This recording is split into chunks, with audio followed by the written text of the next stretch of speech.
jump into it.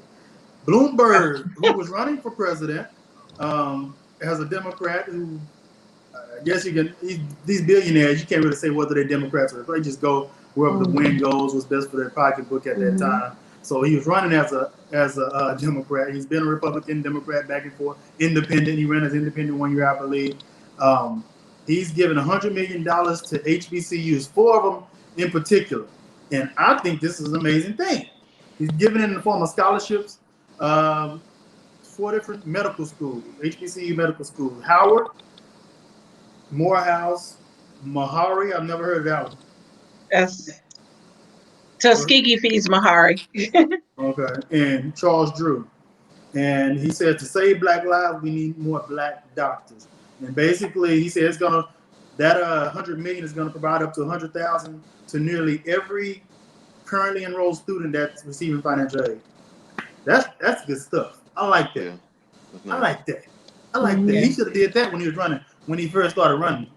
Right. He thought would have got more votes. And Right. then he would have been on more debate stages other than that one. So, Lord. So can I just say, shout out to him. That's wonderful. That's great. However, however, I have to take pause for a moment when these billionaires and millionaires are giving money while people are struggling to, I guess I want to say, privileged people, right? So I'm in school already. These people are going to make money. These people are in medical school, right? Now, do we want them to graduate debt-free? Sure. That's phenomenal. And we do definitely need more Black people in the medical field. However, there are people struggling now. The same thing, I'm going to go back a little bit more in pop culture, but, the same thing with Kanye West donated money to George Floyd's daughter. And the girl is 6 years old, and it's a college fund. Who's to even say that she's gonna want to go to college? How about money for now? I think that Black people deserve reparations. I don't think anybody's gonna argue with me on that, right? But if you could give $100 million to schools, why can't you feed that directly to Black people who need it? I may argue with you on that one. I was going to say me too. hold on, and I don't think that money is always the answer. I don't think reparations should strictly be money. I don't think that at all, because we don't have a lot of financial education. So you give money to people who don't have financial education, what happens, right? However, what about the neighborhoods that are struggling? What about the schools that are struggling? Where's that money going? What about the people that actually literally need help in the moment? So, when these people are giving their money, it's a great talking point to be able to say, I donated to an HBCU, or I donated to this organization. That's wonderful, but there are literal people who are struggling right now as we speak during the pandemic. All right, you yoked that Cadillac. I won't get on it. This is what I say to that. So I like the fact that he's donating to the HBCUs, and you have to look at the programs he's donating to, the medical schools. What do we have a problem with as Black people? The medical system. Going back to, I graduated from Tuskegee University, the city where they had the Tuskegee experiment that created our mistrust in doctors. And so with him donating to a program, creating doctors that look like us, that might help us in the long run with being able to go to the doctor, having more trust in the doctor, and also just having people care for us. Because at this time, especially as a Black woman giving birth, we're afraid. That's scary. We are afraid. Yes. But Candace, not all skin folk are kinfolk. Okay.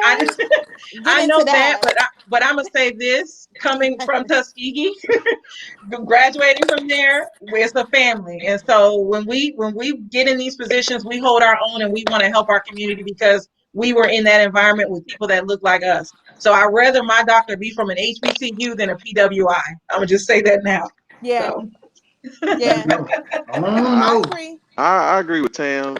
We should be careful how we critique people giving their money, because we'll find a problem with everything, right? The problem is that money's not going to fix the problem. It's human beings that's the problem.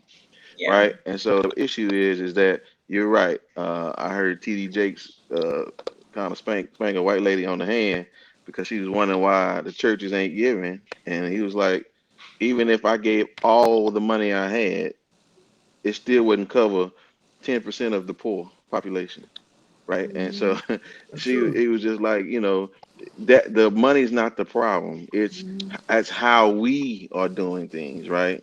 And and so I agree with that, but you always still want to uh, just keep an objective thought process when you're looking at anything. And so like you said, if Bloomberg wanted to give to that cause, cool. Yeah. But the objective, though, at the same time, is that we figure out a way to capitalize off of these things. And listen, we've literally, if we look at history, we literally tried everything under the sun to see if it works. We thought getting a black president was gonna fix our problems. And that didn't happen, right? We was just waiting. We thought Bill was the black president. Then so we don't have a solution in our human brain to come up with something to say this is what's gonna fix the problem. So I mean, it's just in a fallen world, man. It's just not. We're not gonna fix it. So I have a solution. all right. I have a proposal. Now don't you give us none of that. Don't you give us none of that Miss America stuff now. I mean, I might look like Miss America, but there's a lot going on up here. Okay, that All was right, shady. honey. All That was right, Say honey. less. shady. All That was right, honey. real shady. No, no, no, no, no. It's good, sis. So I mean, to me personally, studying, reading, and just trying to figure out like what is the root of this problem. Like, okay, we know, yes, the root is people. The root is also disparity in resources, right? I find it so problematic that your property taxes fund education in your neighborhood. I just don't think that's one thing. The other thing I found an issue with is healthcare and how we fund healthcare should not be linked to having a job. We should not just throw people away and say, well, forget about your health if they're unemployed, right? So the first thing that I mentioned, speaking about the property taxes, why is it that all that's ever going to do is create better education for people who have access to education and money? So why isn't that something that's equilaterally funded? Because then you can honestly say everybody had the same chance. Even if your neighborhood factors are different, everybody got the same resources. Then we could go from there, right? So that's one thing. And the second thing, like I said, I mean, how much stress? Can you imagine how much stress people are under from just not being able to access basic health care? Like, I mean, I remember the days where I didn't have health care and I still had to show up to work. I'm like feverish, I'm sweating, but I'm still going to work because I don't have no other option. I can't get out of work without being penalized because I don't have a doctor that can give me a note. Like, this is all crazy. So I think these are two things that if we really put pressure on our politicians to address, I think that would definitely improve our quality of life for sure. But Quality aren't of there ways life to is get in there, like Medicaid? What was the question? Didn't you get Medicaid when you're not working? Yeah, no, but I Not mean, not all the not time. public You You everybody. gotta you apply can, for it. and a lot of times you have to use. You don't get the top of the line type of doctor with Medicaid. Yes, and No. let's be all the way real. Like, people who've gone without health care for years have conditions that definitely need attention, and they've snowballed into a worse condition. So Yeah. by the time you get there, you need a specialist. Right. And you're Yeah. here with this doctor that's got like 8 million patients in one day, and you're falling apart. He's giving you antibiotics and sending you on your way. You know what I Yeah. mean? So it's things like that that I think about a lot and try to put my energy What's the towards. solution to those problems? You saying money should be put directly towards those things? Well, first of all, it's all from our government. I mean, we can see. I think that right now it's very clear what this American government is about. That's number one. I mean, the veil has been lifted, and it is very clearly about creating hierarchy among people and creating infighting. So I feel like one of the main things. I mean, the government literally found, what was it, like $4 trillion when coronavirus first began, to give to Wall Street. Just give it freely. We could defund the police. That's definitely something you could talk about. Defunding military. Why are we investing in war? What does that do for us? Because it's colonialism. You know what I mean? So like you're investing. It's necessary. It's necessary if Donald Trump got his way to bring to I don't mean to regress, but if he had his way, we would probably be speaking Russian. Oh, absolutely. I mean, I see it going that way. So the only thing I can say, there are 4 acronyms: VOTE. Now, that's it. I mean, you can put all the money you can in medical school, but if the people are not going to vote, you're not going to change the condition. You can change the background, but you're not going to change the picture. That's true. And Jesse, you're a vet, right? Yes, sir. Marine Corps all the way.